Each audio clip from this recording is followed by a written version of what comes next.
Sou Gava. Hoje é o dia 7/7/2017, é uma segunda-feira. Essa fala é protegendo.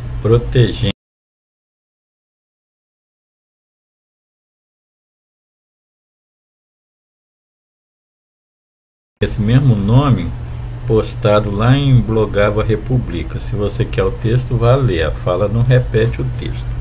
Pega umas partezinhas e acrescenta comentários. Então,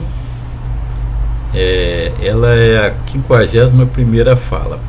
Bom, no modelo pirâmide, eu chamei de chave da proteção. Tem várias chaves lá. Como se protege, o que a gente tem para proteger na existência humana? É o lar, a proteção do lar, né? A proteção da saúde. O tratamento não é de doença, como tem sido levado até agora aqui. A doença é um anúncio de debilidade pessoal e ambiental. As pessoas, doenças individuais, familiares, grupais e empresariais. As doenças ambientais, ambientes, cidade, município, estado, nação e mundo. A doença é uma agressão da natureza, das fragilidades da natureza, nossas fragilidades. Então nós deveríamos ter um sistema de saúde. Ele deveria ser preventivo, cuidar de que a pessoa não adoecesse. Então nós deveríamos ter a proteção da saúde, não os cuidados da doença. Os cuidados da doença é só quando a saúde sucumbe. É só quando há danos à saúde. Não pode ser o principal, o índice preliminar. Aparentemente está tudo invertido, como na bandeira do Brasil, ordem e progresso, quando deveria ser progresso primeiro e ordem, organização depois. Como no achados e perdidos, deveria ser perdido para depois achar. Como na saúde e doença, a saúde tem prioridade. Deveríamos focar a saúde, não a doença. Focar a doença é um índice de derrota. Bom, proteção do armazenamento. Aí armazenamento é supermercado, bares, farmácias, lojas, tudo que significa que há objetos que estão à disposição dos consumidores. A proteção da segurança, veja, a segurança não é a mesma coisa que proteção. Proteção é o conjunto.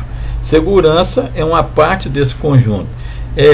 A segurança não deveria recuar para dentro do lar, como existe no Brasil, em que agora pleiteiam o armamento.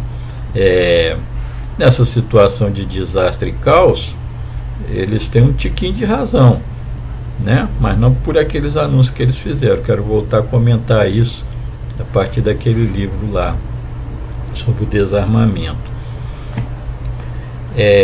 Deveria se espalhar, a proteção deveria se espalhar pelo mundo todo, como quando sugeri, e o Mulan, então secretário enviei lá de Linhares, de 84 a 87, ao Marquinhos, que estava no Palácio Anchieta, um que eu tinha conhecido na indústria do comércio.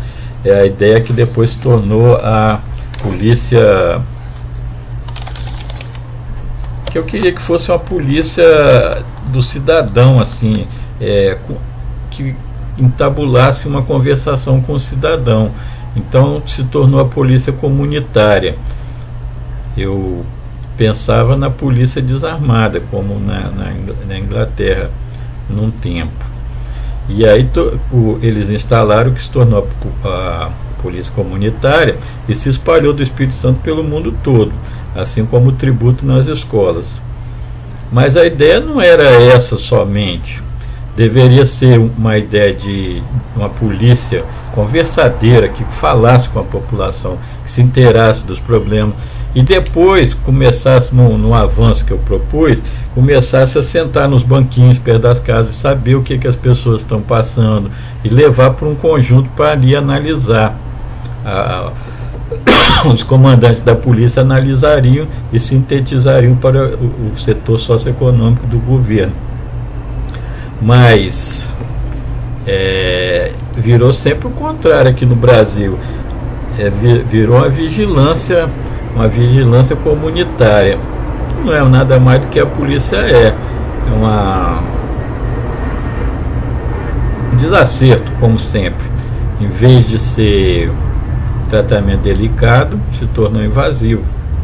O povo não gosta disso, se sente vigiado, não aprova não.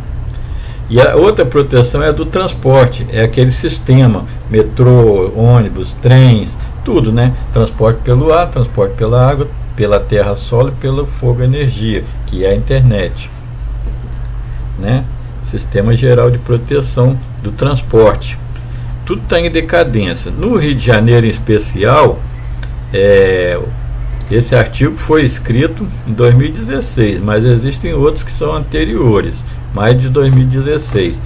Aquela coisa, aquela praça de guerra que virou Rio de Janeiro por falta de amor, devido ao desamor dos cariocas e dos fluminenses por si mesmo e do resto do Brasil, porque houve toda aquela inveja de quando o Rio de Janeiro a Guanabara era a capital da República, Distrito Federal, né? Guanabara se juntou ao Rio de Janeiro, era só a cidade do Rio de Janeiro, o Distrito Federal, né? O Rio de Janeiro basicamente se juntou ao estado do Rio de Janeiro para formar o Rio de Janeiro, cidade-estado. As pessoas invejavam, porque a renda fluía para lá como flui agora para Brasília. A renda per capita lá era altíssima. Fluíram tanto os empresários financiados, né, superfinanciados, quanto os oportunistas, todo tipo de bandido. Aí o Rio de Janeiro está agora em decadência, em virtude de Sérgio Cabral, Adriano Anselmo, Pezão e todos os outros urubus que ficaram comendo a carniça lá, mataram o bicho e ficaram comendo a carniça. Então esse proteger gente, diz respeito a reunir as pessoas do conhecimento, né? Magos, artistas, teólogos religiosos, os filósofos ideólogos e os cientistas técnicos e os matemáticos, para produzir soluções para as pessoas e os ambientes no Rio de Janeiro e no Brasil. Não pode ser essa coisa primária e vagabunda que eu coloquei lá no artigo, não pode ser mesmo. Tem que ser aquele proteger e servir que os americanos falam. A gente vê nos filmes, né? Proteger e servir. Aliás, também deveria ser servir primeiro e depois proteger. Servir porque antes que ocorra o desastre é o serviço, e depois que o desastre se manifestar, proteger quem deve ser protegido. Não é proteger os bandidos, como esses falsos direitos humanos estão fazendo aqui no Brasil, é proteger os trabalhadores, tanto patrões quanto os empregados, os que trabalham, patrões e operários, uns e outros. É um novo estágio do ser, do ter, do estar. É uma nova maneira de ver, essa de proteger todas as pessoas que devem ser protegidas, seja na linha amarela, seja na linha vermelha, seja na linha verde. Proteger aqueles elementos: o lar, a saúde, o armazenamento e a segurança e o transporte, para que o lar não se torne vadio, a saúde não se torne doença, o armazenamento não se torne falta de produtos, a segurança não se torne insegurança e o transporte não se torne essa renúncia angustiante que aquelas que são, né, aquelas filas quilométricas de 100 quilômetros em São Paulo. Acho que por ano dá uma volta na Terra e sobra muita coisa. Alguém deveria calcular a quantidade de gasolina, óleo diesel e tudo mais que é perdida ali, fora as horas de serviço e o sofrimento dos paulistanos e dos cariocas, toda parte, todas as grandes regiões metropolitanas, quantidade. Alguém deveria fazer isso. Estão fazendo besteira, se fixando na miudeza em vez de cuidar do que é principal.